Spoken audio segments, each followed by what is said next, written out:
Hello friends, ఈరోజు నేను మీకు కర్డ్ రైస్ చేసి చూపించబోతున్నాను. రైస్ని 1 కప్ తీసుకొని కర్డ్ 3/4 తీసుకున్నాను. రిమైనింగ్ వాటర్ యాడ్ చేసుకుంటాం మనం. దానిమ్మకాయ ఒకటి తీసుకొని ఇలా గింజలు తీసి పక్కన పెట్టేసుకున్నాను.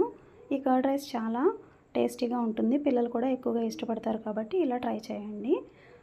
నేను 1 పించ్ సాల్ట్ తీసుకున్నాను. కొంచెం అయితే సరిపోతుంది కాబట్టి ఒక పెద్ద బౌల్ తీసుకోండి. ఇప్పుడు బౌల్ తీసుకొని బౌల్లో రైస్ని వేసుకొని యాడ్ చేసేసుకోండి. రైస్ని యాడ్ చేసుకున్న తర్వాత స్పూన్ తీసుకొని రైస్ని కొంచెం స్ప్లిట్ చేసి పక్కన పెట్టేసుకోండి.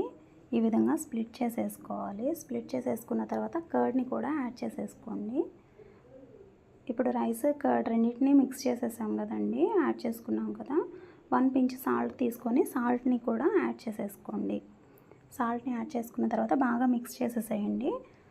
బాగా మిక్స్ చేసిన తర్వాత దానిమ్మ గింజలు తీసుకున్నాం కదా, దానిమ్మ గింజలను కూడా తీసుకొని యాడ్ చేసుకోండి.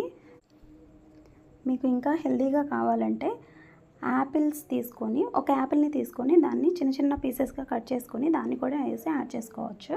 ఇంకా హెల్తీగా ఉంటుందండి. పిల్లలు చాలా ఈజీగా అండ్ ఆల్సో చాలా ఇష్టంగా కూడా తింటారు. ఒకసారి ట్రై చేయండి. నేను ఇందులో పోపు వేయలేదు, ఎందుకంటే హెల్తీగా చేయాలి అనుకున్నాను కదా, అందుకనే వేయలేదు. సర్వ్ చేసుకునే ముందు కొన్ని దానిమ్మ గింజల్ని సర్వింగ్ బౌల్లో యాడ్ చేసుకుంటే చూడడానికి చాలా కలర్ఫుల్గా ఉంటుంది. పిల్లలు ఇష్టంగా తినేస్తారు.